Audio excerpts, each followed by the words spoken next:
José. De esclavo a gobernante. Una historia de superación épica. Imagina una túnica que brilla como un pequeño arcoíris entre el polvo del camino. Imagina que esa prenda, tejida con afecto y orgullo, despierta envidias capaces de mover manos contra la propia sangre. Imagina a un joven que, con el color de sus sueños aún en la piel, es arrancado del calor de su hogar y arrojado a la oscuridad de una cisterna, vendido por unas monedas y llevado a un mundo donde su nombre será puesto a prueba una y otra vez. Esta es la historia de José. De esclavo a gobernador. Una travesía donde la traición se enreda con la providencia y la fe se forja en el horno de la adversidad. En la loma de una casa modesta de Canaán, los días transcurrían entre rebaños y cuentos de promesas antiguas. Jacob vivía entre recuerdos de promesas y luchas pasadas. Había creído en una tierra, en una descendencia, en un linaje que no debía perderse. Sus hijos eran los herederos de esa promesa. Hombres jóvenes moldeados por el trabajo, las rivalidades y las esperanzas de una familia dispersa. Entre ellos destacaba uno distinto, el penúltimo, de mirada clara y ojos que absorbían la luz del amanecer. Hijo de la mujer que Jacob amaba más, José llegaba con algo extra en la piel. No solo la ternura de un padre, sino un símbolo visible de ese cariño. Jacob le regaló una prenda singular, una túnica bordada con manos que no escatimaron colores. No era solo una prenda de abrigo, era una señal, una bandera que declaraba quién era el preferido. Los hermanos la vieron ondear en el viento, y con cada hebra, creció en ellos una sombra nueva, el recelo. No era únicamente la riqueza de la tela lo que los hirió, sino el gesto que representaba, un padre que no escondía su hallazgo, un amor que se hacía evidente y provocador. José, además, traía consigo sueños que no se contenían en silencio. Contaba lo que había visto en la noche. Espigas que se inclinaban ante las suyas, estrellas que se postraban, y esas imágenes, en vez de ser consuelo, se convirtieron en gasolina para los celos. No entendieron que en esos sueños había una promesa que, en el misterio de Dios, hablaba de un destino más grande. Solo percibieron una afrenta. Las conversaciones en los corrales cambiaron. Los reproches se volvieron cuchillos afilados. ¿Qué papel crees que mereces?, susurraban algunos. ¿Por qué esas historias?, murmuraban otros. Y el viento de Canaán llevó hasta la casa un aliento de conspiración. Los relatos se cruzaron con el trabajo de los hombres, y en un amanecer que olía a tierra mojada y lana, la decisión se concretó. Un plan bruto, nacido de la ira, fue trazado: deshacerse de José. Había quienes proponían la muerte. Otros, menos crueles en apariencia, vieron en la venta la forma rápida de apartarlo. Reuben, que aún conservaba una sombra de misericordia, propuso esconderlo para luego rescatarlo. Pero las cosas ya se habían puesto en marcha, y la frialdad del negocio pronto haría su entrada. El día de la traición fue un día de contraste. Cielo claro sobre una escena hostil. Los hermanos lo arrebataron, le quitaron la túnica, esa que había incendiado la casa con su color, y la arrastraron al suelo. Sentir la tela dejar de rozar el cuerpo fue como presenciar una amputación del afecto. Sus gritos no bastaron para detener lo inevitable. Lo empujaron a una cisterna seca. La piedra fría y la oscuridad fueron la primera estación de un viaje que no había pedido. Allí, encerrado entre ecos que repetían su nombre, José no solo perdió la libertad física. Por un instante, parecía haber perdido la patria del cariño. Pero el complot no se contentó con la oscuridad. Llegaron hombres con caravanas que olían a polvo de rutas lejanas, mercaderes ismaelitas que venían con sus redes de intercambio. Los hermanos, con corazones endurecidos o rendidos a la conveniencia, vieron en las monedas la salida fácil a una culpa que no querían soportar. Se vendió a José por 20 piezas de plata. La suma tembló en las manos de quien la recibió y resonó en la conciencia de quien la dio. Para unos, simplemente un negocio. para otros el acto definitivo de ruptura familiar. Lo que en la casa había empezado como una disputa de miradas terminó convertido en un comercio que arrojó a José fuera de su mundo. Cuando la caravana partió rumbo a Egipto, cada paso alejaba algo más que sus pies del hogar. El paisaje cambió.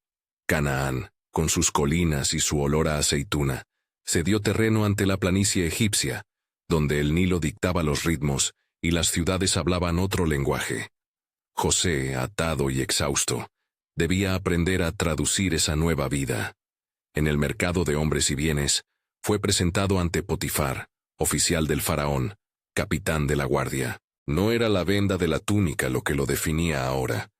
Era el nombre que otros le pondrían, la tarea que le asignaran, la decisión de conservar su integridad en medio de servidumbre. En la casa de Potifar, la vida se reorganizó. José trabajó con manos curtidas, pero con una mirada que no se dejó domar por la desesperanza. No fue la astucia lo que llamó la atención de su nuevo señor, sino una estabilidad sorprendente. Cumplía, cuidaba, era fiel en las tareas más humildes. Los ojos egipcios detectaron lo que podía confiarse. El joven no solo era diligente, sino íntegro. Y cuando la bendición de Dios lo acompañó, misteriosamente, sin alardes, la prosperidad comenzó a rodear la casa bajo su cuidado.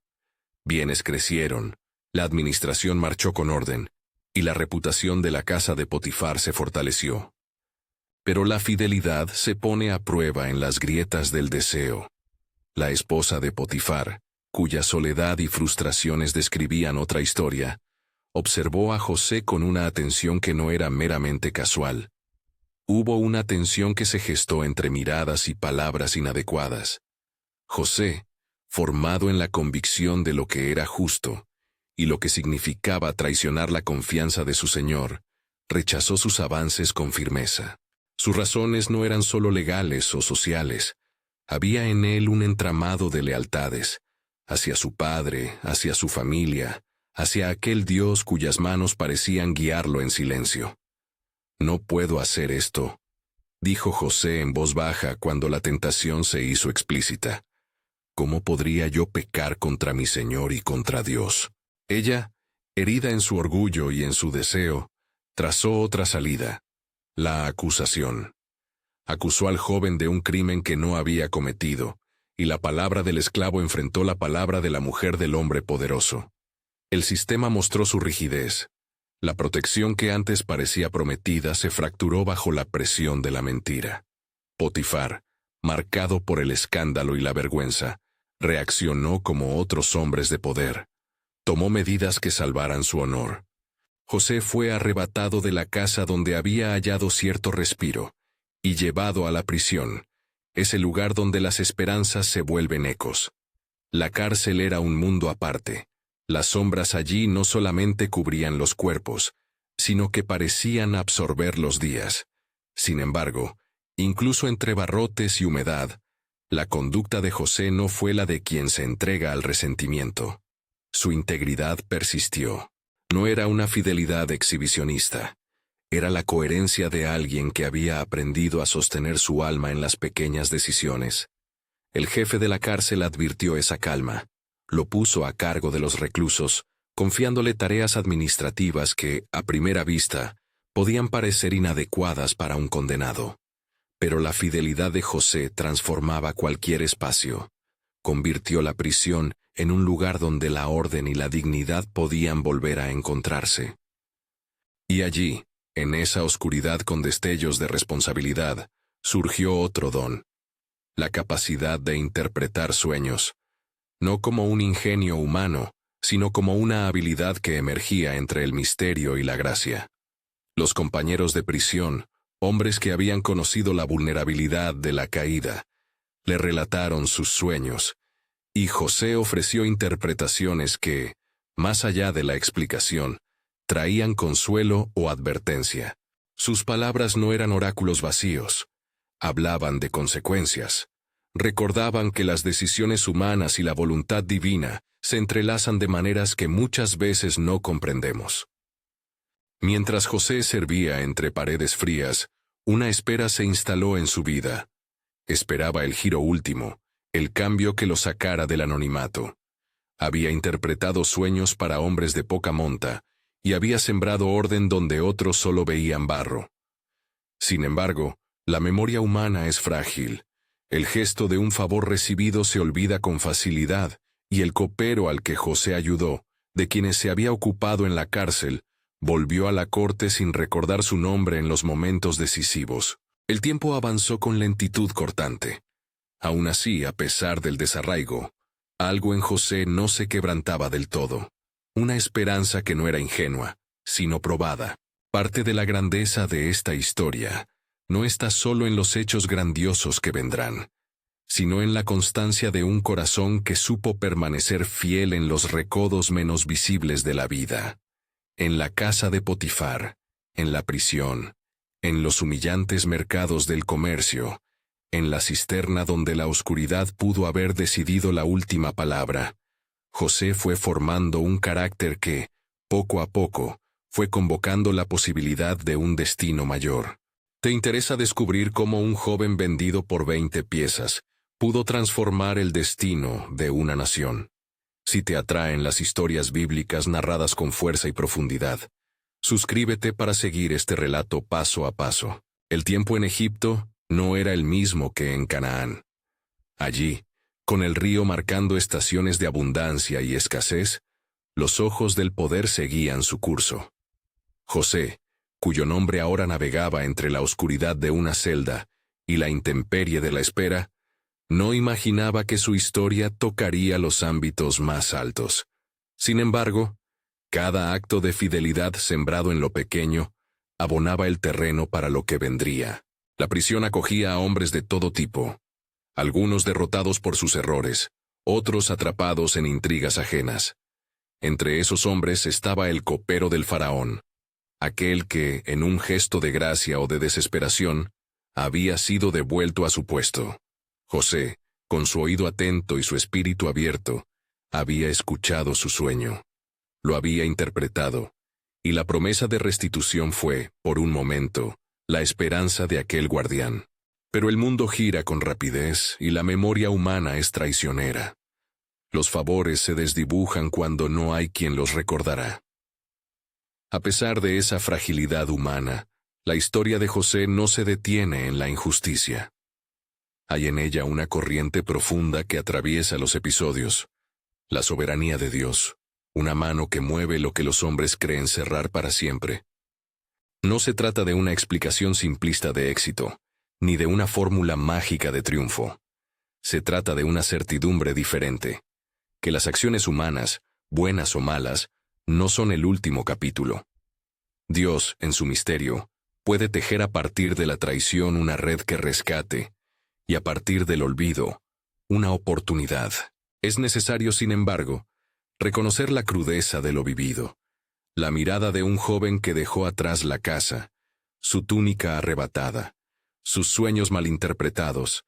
Todo eso pesa en la memoria.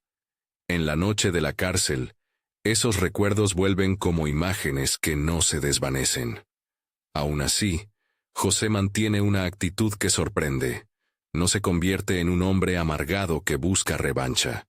Su alma no renuncia a la esperanza ni cierra la puerta al perdón.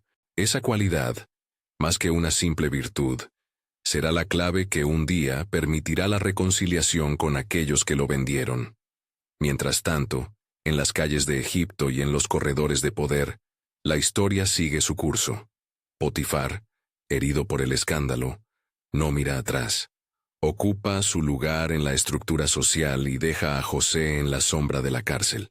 Los mercaderes que lo trajeron se mezclan con los negocios de su tiempo, y la vida en Canaán continúa sin José, aunque con un vacío que algunos no reconocen aún. Jacob llora a su hijo como a uno perdido. La túnica, manchada con la sangre de la traición, se muestra a un padre que no puede aceptar la verdad. Los hermanos, por su parte, regresan con motivos y culpas nuevas. El peso de lo hecho se posa en sus hombros, pero la vida cotidiana exige seguir. No obstante, la conciencia no siempre da la misma cara que el trabajo del campo. En la cárcel, un día tras otro, José va puliendo una paciencia activa. No se queda inmóvil. Actúa donde puede. Organiza, escucha, resuelve. Su reputación llega a oídos de quienes lo rodean. No es que busque protagonismo, es que la integridad tiene una forma de aparecer, incluso cuando los ojos que la ven son pocos. El jefe de la prisión le confía tareas, y José las asume con la sobriedad de quien sabe que su libertad puede llegar en cualquier momento, pero que la fidelidad no depende de la recompensa. En uno de esos días grises, un relato llega hasta la prisión. Anhelos y pesadillas de la corte. Hombres del rey, preocupados por el rumbo de los sueños que asaltan al palacio, hablan de visiones extrañas. El rumor de un faraón inquieto se cuela por la ciudad, y con tiempo, podría llegar a oídos que ahora lo ignoran. José, sentado en la penumbra, escucha. No sabe aún que su talento para desentrañar significados será la palanca que abrirá puertas impensadas. Pero antes de eso, la narrativa exige una pausa. No porque la historia se detenga, sino porque las estaciones de la vida requieren ser habitadas con todo su peso. José, en la oscuridad, guarda su memoria, su sueño y su confianza. Él ha aprendido a sostener la mirada, incluso cuando la esperanza parece pequeña. Hay un momento en el que la historia exige respirar, recolocar piezas y comprender que la grandeza no llega sin haber pasado por el crisol. Así queda la escena por ahora. Un joven despojado de su túnica, vendido por unas monedas, incorporado a la servidumbre en una casa extranjera, acusado por una mentira y encerrado en un lugar donde las puertas cerradas no necesariamente significan olvido eterno.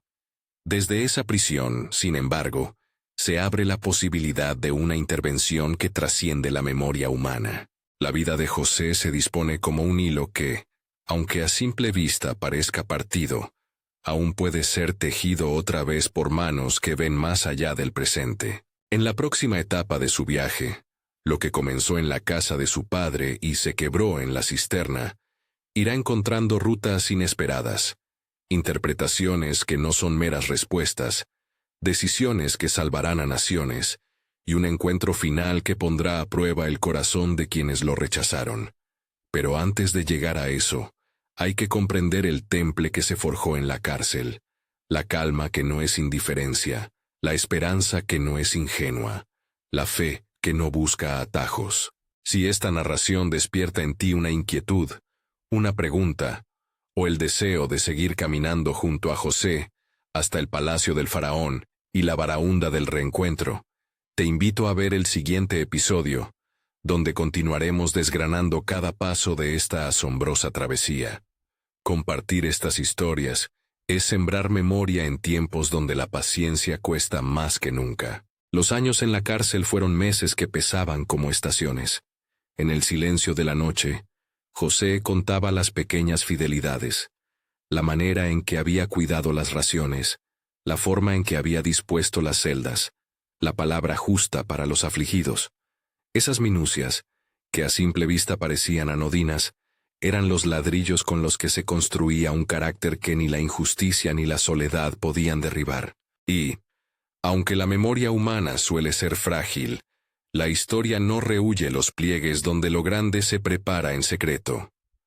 Una mañana, tras un sueño que aún temblaba en el pecho de un hombre que había vuelto a ocupar un puesto en la corte, el copero del rey se encontró a sí mismo frente a una decisión que lo obligaba a recordar.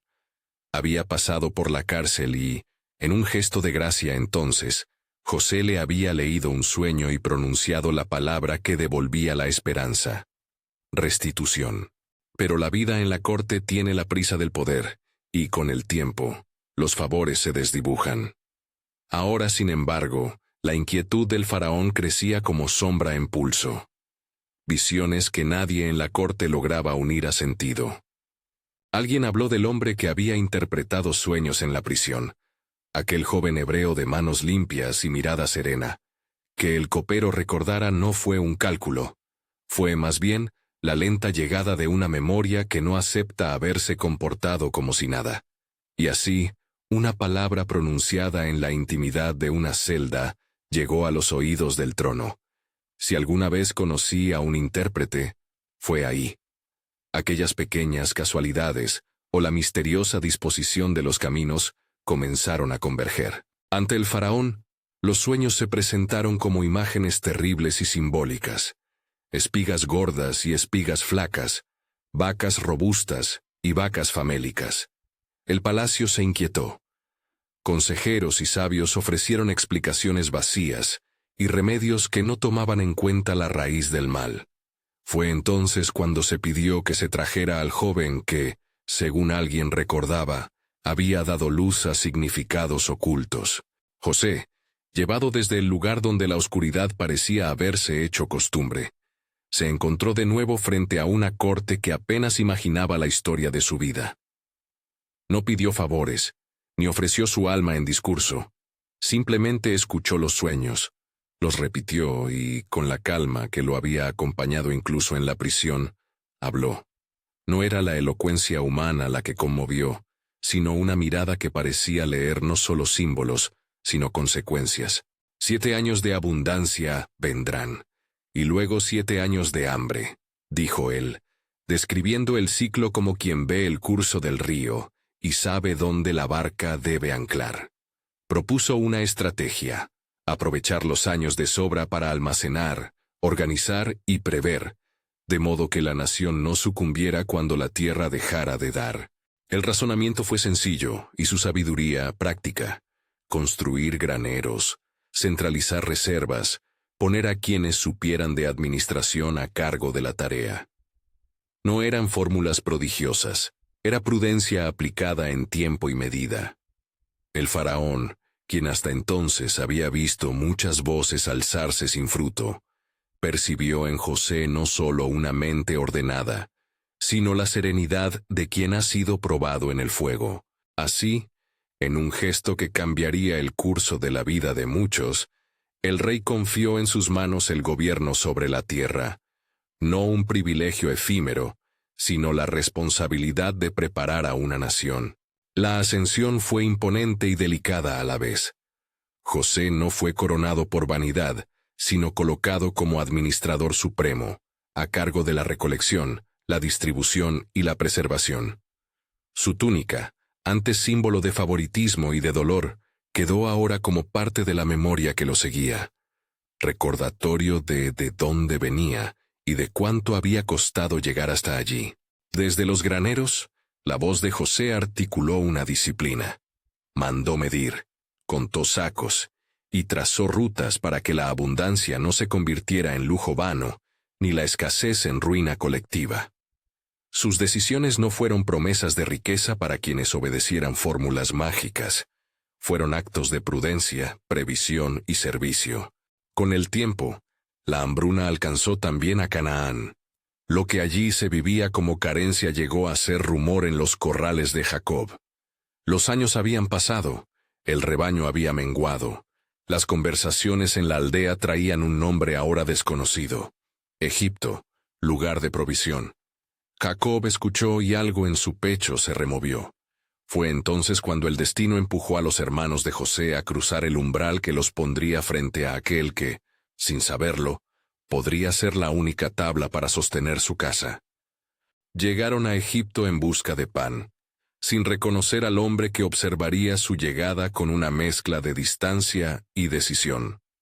José, al verlos, sintió que la historia daba un giro que exigía sabiduría. No se lanzó al júbilo ni al reproche inmediato. Eligió una estrategia que pondría a prueba el alma de aquellos que una vez lo habían vendido. Los fríos vasos de la justicia humana habrían podido pedir venganza, pero la historia que se desplegaba frente a él era más compleja.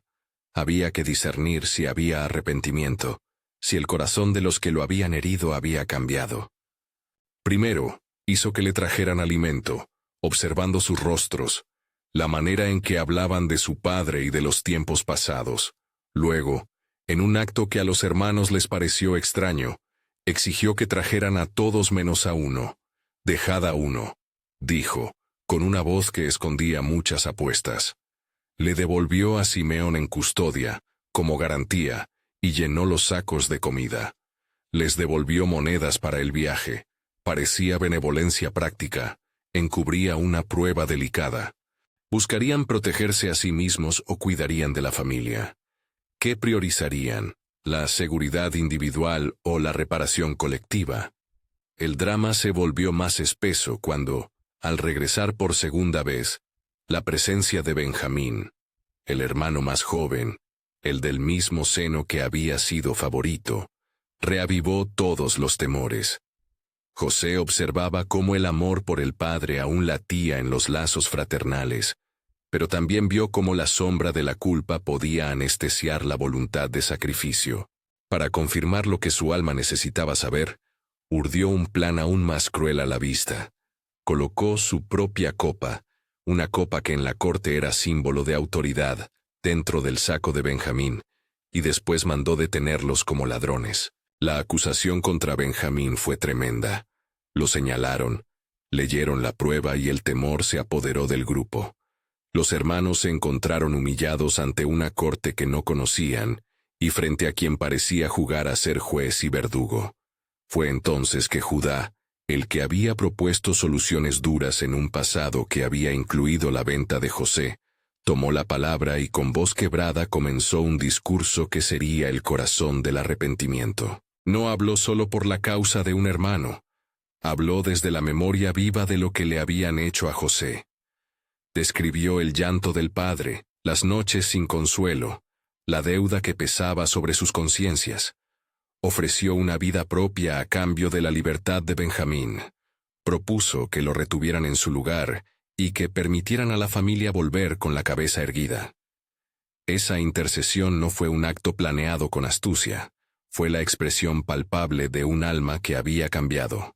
José, al oír a Judá, sintió que algo en su interior se aflojaba como hilo que por fin se despega. Su estrategia había logrado más de lo que buscaba. Había traído al hombre que una vez había sido instrumento de su venta a reconocer la profundidad del daño. Allí, entre la corte y la vergüenza, el corazón de Judá se mostró en su verdad. No era una teatralidad forzada, sino la sinceridad de quien ya no quería que su padre sufriera la consecuencia de un pasado atroz. Entonces vino la revelación. José no había planeado un espectáculo de humillación pública, ni una venganza medida.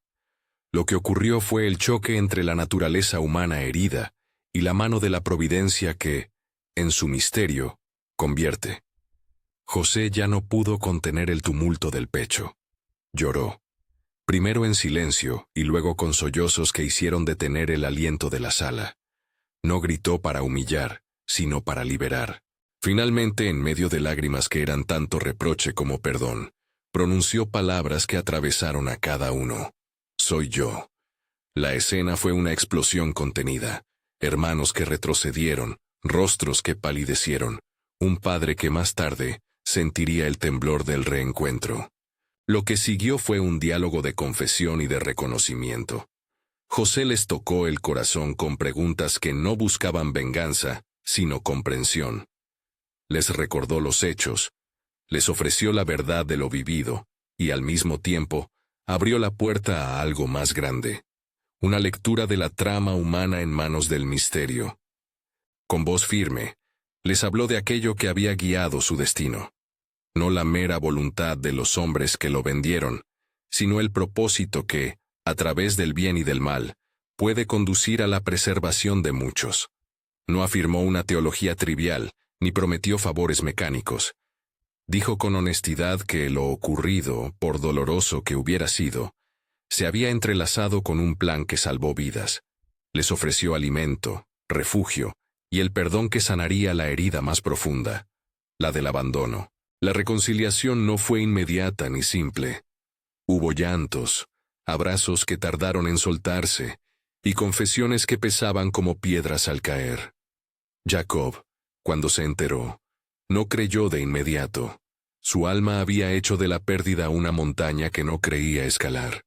Pero cuando finalmente vio al hijo que siempre había amado, el encuentro desbordó en un abrazo que coronó la vuelta de la familia al ámbito de la esperanza.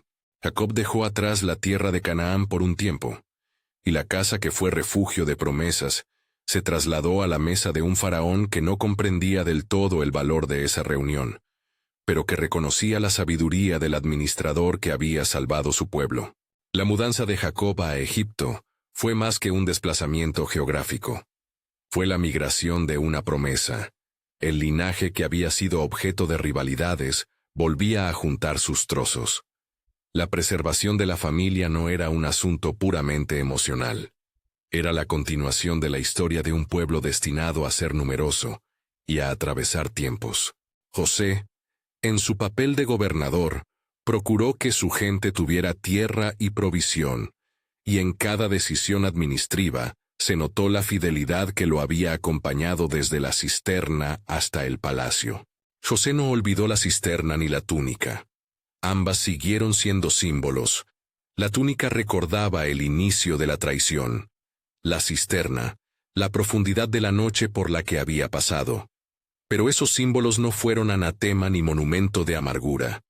Se transformaron en recordatorios de que la providencia a menudo trabaja con las hebras que los hombres tejen sin saberlo. El perdón de José no borró la injusticia, más bien la sometió a una mirada que buscó la restauración antes que la venganza. En su administración, José mostró un liderazgo que no eximía el dolor ni lo escondía. Ordenó que se cuidara de quienes habían venido de lejos, procuró la equidad en la distribución de grano, y quiso que la memoria de lo sucedido no se perdiera en la pompa del poder. A los que acudían al almacén, les hablaba no solo sobre la cantidad de sacos, sino sobre la responsabilidad de mirar por el vecino. Así gobernó, con mano firme, pero con corazón dispuesto a sanar. Los años que siguieron trajeron estabilidad. La casa de Jacob fue provista, y el pueblo, por un tiempo, librado del hambre. La historia de José se convirtió en relato de familia, y después en mito viviente entre los suyos. El joven que fue despojado y que, sin embargo, condujo a muchos a través del tiempo oscuro. No fue un ascenso pensado para ensalzar su ego. Fue una ocupación de servicio donde cada decisión salvaguardó vidas. No se presentó como garantía para todos. Era la presencia de alguien que comprendía que Dios, en su soberanía, podía obrar aún cuando lo humano había sido malintencionado. Antes de su vejez, José buscó que sus hermanos supieran que la reconciliación siempre exige trabajo. Les habló de la fidelidad que los sustentó en la cárcel y en el palacio. Les recordó que el arrepentimiento verdadero exige cambio. Les encomendó no repetir la amargura que una vez los impulsó, y, en un gesto que coronó su vida, pidió que se recordara que la historia de una familia puede ser más amplia que la suma de sus heridas. En su momento último, ya anciano y rodeado de la descendencia que la providencia había cuidado, José hizo un acto de fe ante los ojos de su familia. Nombró a sus hijos con significado, les dio bendiciones y proyectó el futuro con confianza. No prometió riquezas mecánicas ni fórmulas para la prosperidad. Dio en cambio una dirección, la fidelidad a la promesa, la responsabilidad con el prójimo y la capacidad de ver más allá del agravio. Antes de morir, llamó a sus hermanos. Los miró y les dijo que guardaran una promesa, que cuando llegara el tiempo del destino final, sus huesos no quedarían en la tierra extranjera sin testimonio. Les pidió que no olvidaran que la historia que habían vivido tenía un eco más amplio que su propia familia. Sería también semilla para un pueblo, que un día sería numeroso. La vida de José dejó enseñanzas para quienes escuchan hoy con la sensibilidad abierta. Enseñó que la fidelidad en lo pequeño no es un camino para la autopromoción, sino la forja de un carácter que sirve a generaciones. Mostró que la soberanía divina no anula la responsabilidad humana, ni reduce la realidad del dolor. Más bien, puede tejer a partir de ambos una trama que conduzca a la preservación y a la redención. Y enseñó que el perdón, cuando brota desde el reconocimiento del daño y la contrición del agraviador, puede restaurar la comunidad. Al mirar atrás, la túnica ya no es solo un vestigio de favoritismo, ni la cisterna un símbolo de abandono. Se transforman en lecciones, que las heridas pueden ser actores en una historia mayor, y que la providencia, misteriosa y soberana, a menudo toma lo que fue pensado para mal, y lo reorienta hacia un bien mayor, no como una fórmula misteriosa aplicada mecánicamente, sino como la acción de un Dios que respira a través de la historia humana y guía, sin eliminar la libertad ni la responsabilidad. El legado de José fue, por tanto, doble, administrativo y moral. Gobernó con astucia para salvar vidas y al mismo tiempo vivió como testigo de que la integridad no se vende por comodidad. Ninguna de sus decisiones anula la complejidad de la experiencia humana.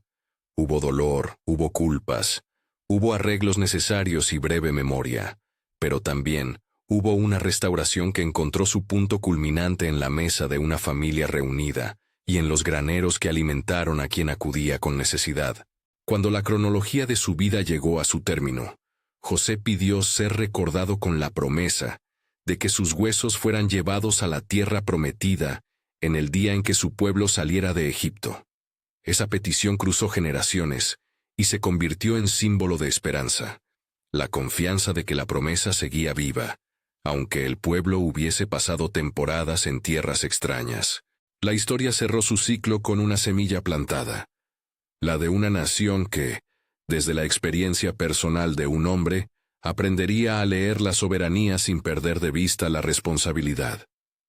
Así concluye, por ahora, la travesía de aquel que fue arrancado de su hogar, vendido por unas monedas, probado en la casa del poderoso y en la cárcel, y finalmente puesto a cuidar el destino de naciones.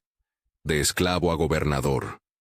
No un título vacío, sino la crónica de una vida tejida por la fidelidad y la providencia. Si esta historia te ha movido el corazón y deseas continuar explorando relatos que hablen del encuentro entre lo humano y lo divino, mira el siguiente video de la playlist para seguir caminando con las grandes figuras de la fe.